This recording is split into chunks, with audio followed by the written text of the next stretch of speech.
A month to write it, and we did the whole thing in the 9 hours before it was due. It was the same with the tax return that sat untouched until April. And the presentation nobody opened until the morning of the meeting. We tell ourselves this is a discipline problem, like some flaw in us that just needs a little more willpower. I don't think it's a flaw at all. Without an ending pressuring us, we drift instead of act. Because the deadline is a small death, and the nearness of an ending is what makes a stretch of time feel real enough to use. Why do the same hours go to waste for weeks and then turn productive in a single night? And this applies to careful people as easily as lazy ones. Cyril Parkinson noticed this pattern in 1955. He was a naval historian that wrote a satirical essay for The Economist in November of that year. It gave us the line most people now repeat without knowing where it came from. That work expands so as to fill the time available for its completion, or something similar. He backed it with figures from the British Admiralty that probably humiliated somebody. Between 1914 and 1928, the Royal Navy's fighting ships dropped by about 2/3. While over the very same years, the number of Admiralty officials climbed from 2,000 to 3,500, a rise of 78%. The fleet was shrinking as the office behind it grew.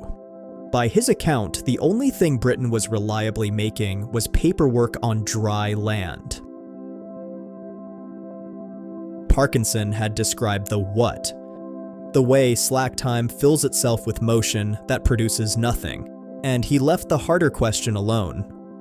Why does the empty time stay empty when one person sits in front of one task he wants to finish? Think of the last thing you put off for weeks while fully meaning to do it. The intention was there and the hours were available, but still nothing happened. The answer most of us have is the oldest one, that this is plain procrastination. Like some weakness of the will, a stronger person just wouldn't have. If that's true, then the deadline is a crutch, as in an outside force giving us the backbone we failed to grow. And the all-nighter is just the moment fear of the consequence finally outweighs the comfort of delay. There's something to that.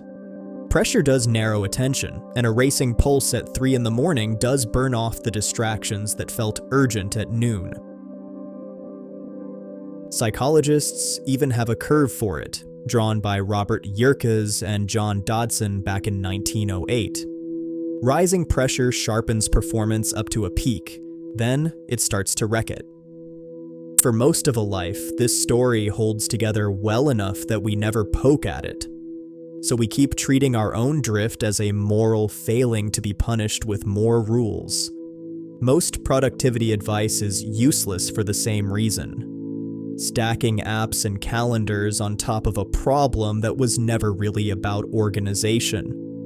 You've probably used one of those systems and run it beautifully for a week before the drift slowly came back. The story survives because it gave us the idea that we could fix this by becoming better people. But it falls apart the second we look at where the hours went. If the trouble was laziness, more time would help, but more time never helps. The month before the deadline had the same hours as the night of it, available but refused. Which means the obstacle was never a shortage of time, or even, when we look closely, of willpower. Henri Bergson spent his life pondering the gap between the time a clock measures and the time we feel ourselves living. A gap that he called Durée, duration. Clock time is a row of identical units, each one the same as the last. Lived time is a different experience. An afternoon of dread that drags, and an hour with someone you love that's gone before you notice. A month of someday doesn't feel like anything at all. It's a smooth blank corridor with no wall at the end. So nothing in it pressures us and nothing in it feels solid enough to spend.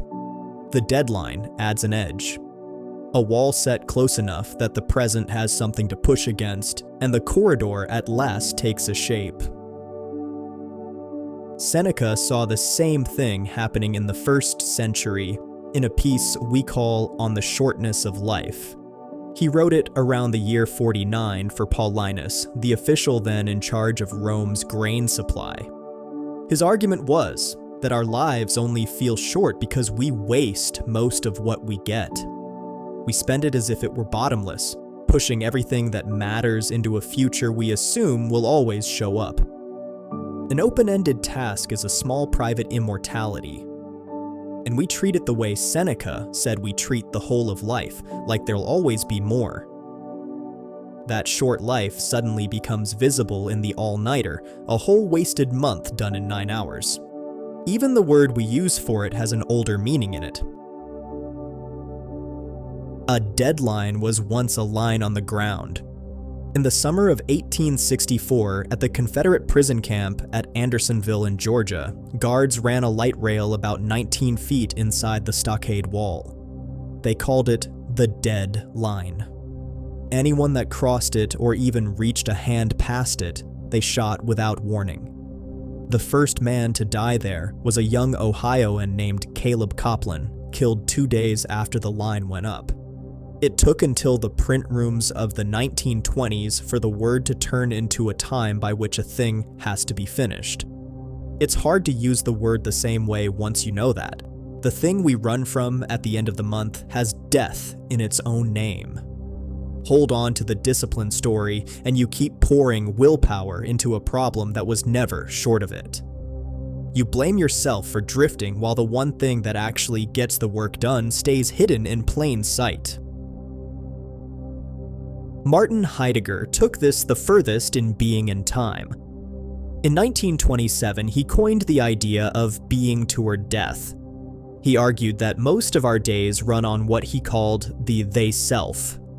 It's the anonymous drift of average existence, where nothing is urgent. Because death stays an abstraction that happens to other people, always at some later point that never seems to be now.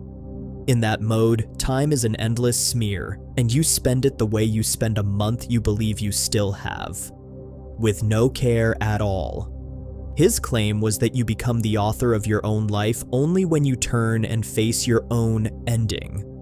Because only a finite thing can be spent, and only what can be spent feels worth spending. The night before the deadline is the one point in the whole month where the task finally took on an ending. And the ending is what makes it real to us. Kierkegaard had a name for that point, Øyeblikket. It's the moment, the instant where something eternal touches ordinary time and a real decision becomes possible. A deadline produces that instant on command. It drops a wall into the formless corridor and forces the moment to arrive. The thing we've been calling a discipline problem is closer to a shortage of endings. So the cure we keep looking for is the wrong one. We ask for more time, a longer runway, with the deadline pushed back a week. And every extension we win just puts the task back in the corridor where it stalled to begin with. What a stalled month wants is a nearer wall, a smaller death set close enough to lean on. Dan Ariely and Klaus Wertenbrock tested a version of this in 2002. They handed students 3 papers to finish across a stretch of weeks.